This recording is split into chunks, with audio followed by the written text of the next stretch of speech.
On the sideline, he's got that nervous twitch. When the Browns almost went up on the line of scrimmage knowing the clock was running, hey, it's 4th down, you've got time, huddle up. Don't worry about the touchdown right now. Worry about getting those 2 yards for the 1st down. How about Jamel White? We haven't seen him catch the ball in this drive. White lines up as the single setback. Couch, pumping, looks backside, underneath. It's caught. Morgan with the catch at the 10. And he did a tremendous job to hang on to the football. Gets the 1st down, clock still running. Now just spike the ball. Don't even waste the play. Or maybe they're even calling a play.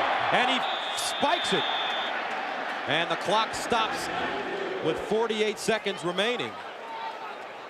And I'm just wondering if that was going to be one of those fake spikes. I thought he was going to do that. It looked like a la Peyton Manning earlier this year against New Orleans.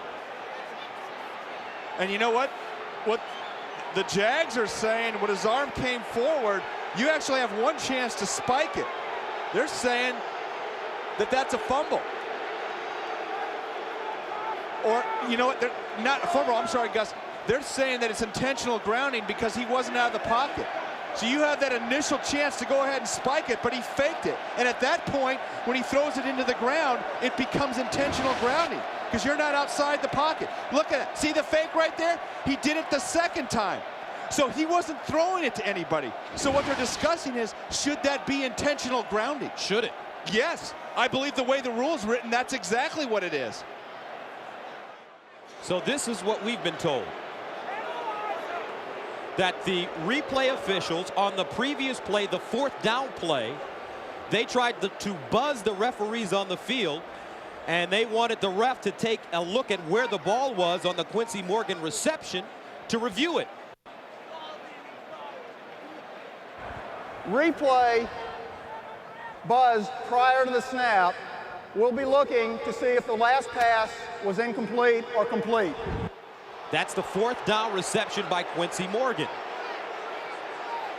So so they actually overruled that last play, and they're trying to see if this is a catch or not. And you see it sliding out from Quincy Morgan, and boy, that ball didn't necessarily stay in the grasp of Quincy Morgan. It looked like he was trying to pull it up. And so forget the potential grounding call, which I thought the Jags were going after originally. They were saying Quincy Morgan was juggling that ball. And I actually think he was. You have to have, Gus, you have to have possession and 2 feet down. And if that ball's gonna hit the ground, you're gonna have to maintain possession. That ball can't be sliding around.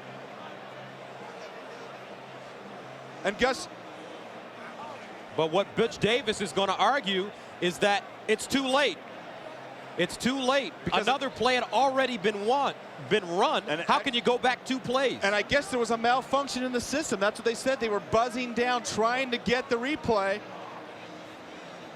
I didn't see the red flag come out from the Jags sideline. Butch Davis is going to argue this until he's blue in the face. And Gus, you know, you can't challenge in the last 2 minutes, but you can clearly get the ref's attention by jumping up and down and throwing that flag.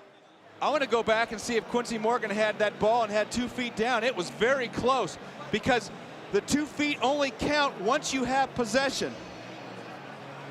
And you can see the ball sliding down his leg right there. Now he got 2 feet down, but did he have possession of the ball when he got the 2 feet down? Is that, see, you can, there's holding onto his leg, and it looked like he still had it there, and then it was coming out. Wow. And so this is a mess. I think the way that the rule states is that it goes back to what was called on the field. They called it a completion. So it's got to be irrefutable evidence to overturn it. And they ran another play, which I've never seen happen in this replay. After review, the pass is incomplete. First down, Jacksonville. So they say he was juggling the ball. And what Butch Davis is saying right now is we ran another play. And like I said, in the history of replay, Gus, once another play has been run, I have never seen them go back and say we're replaying another play. And I mean, this is serious stuff here in Cleveland. This is a playoff spot potentially on the line.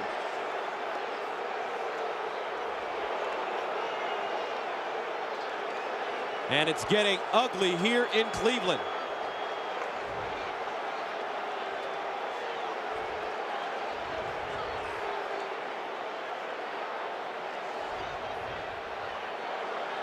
And it's getting ugly here fast.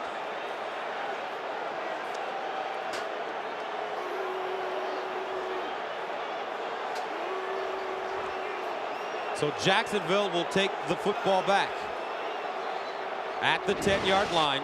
Because of this, they say this is an incomplete pass. Boy, I don't know. He had those 2 feet down. Then you see the ball coming out.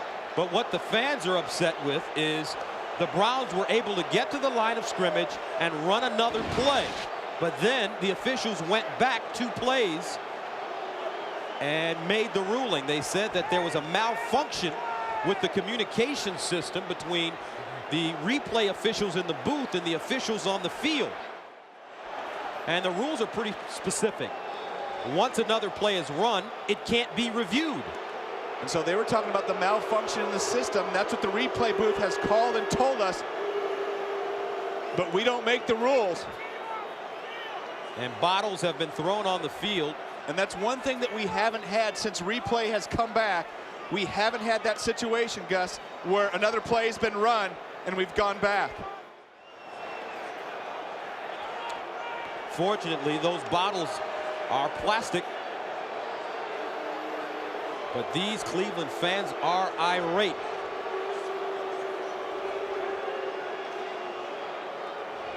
And they're trying to clear the end zone. Yeah, well, the Cleveland fans aren't helping any right now by throwing stuff on the field. They got to know better than that.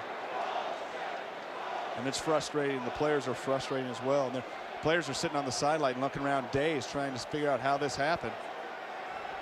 And we've just Butch Davis still arguing his case. And we've just never seen that.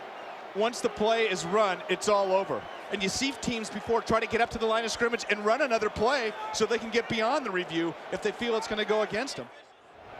So, well, what the officials need to do is they need to get on the PA and get control of this game and get control of the fans. They're letting it get out of control because they're not communicating what's going on.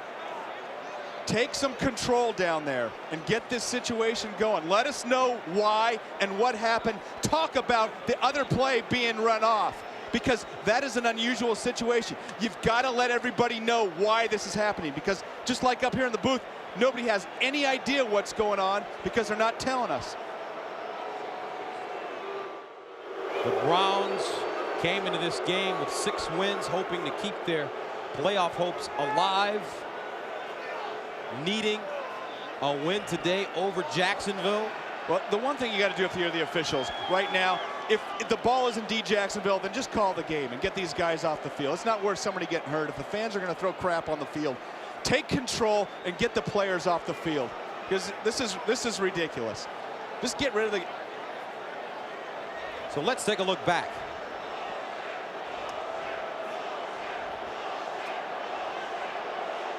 Tim Couch, here he is. Watch the referee in the left part of the frame. And that referee is not blowing anything dead until after the ball was spiked. And now they're going to call the game. That is the end of the game. Unbelievable. Now they call the game. Well, that was the right call. 48 seconds to go. Yeah, you got to take the I think this has been just a fiasco by the referees today. Well, that was the right call. You got to end the game. If the fans are throwing crap on the field. Especially when you consider how big of a game this was for the Cleveland Browns. This is ridiculous. Well, I'll be anxious to hear the official explanation of the way that replay situation came down, because once another play is run, you can't go back.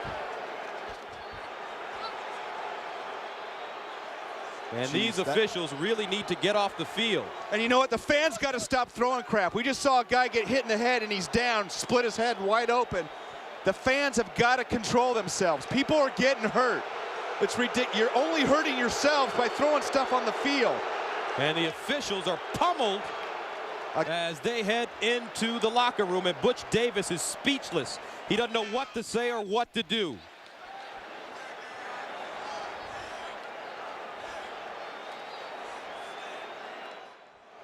There's the referees.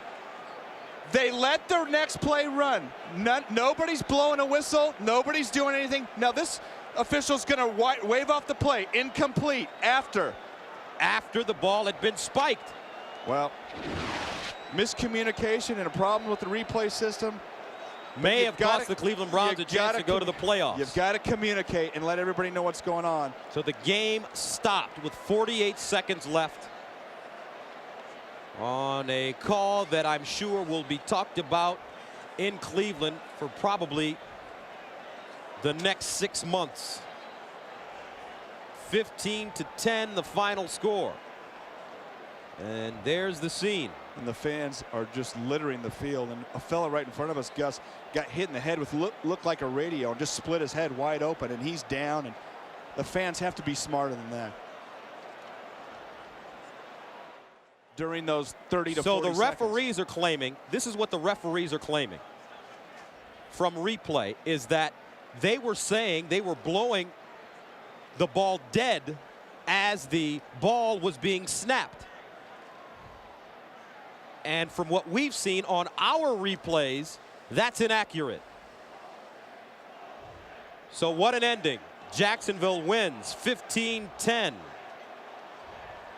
A controversial ending here in Cleveland. Coming up next, it's the Subway postgame show.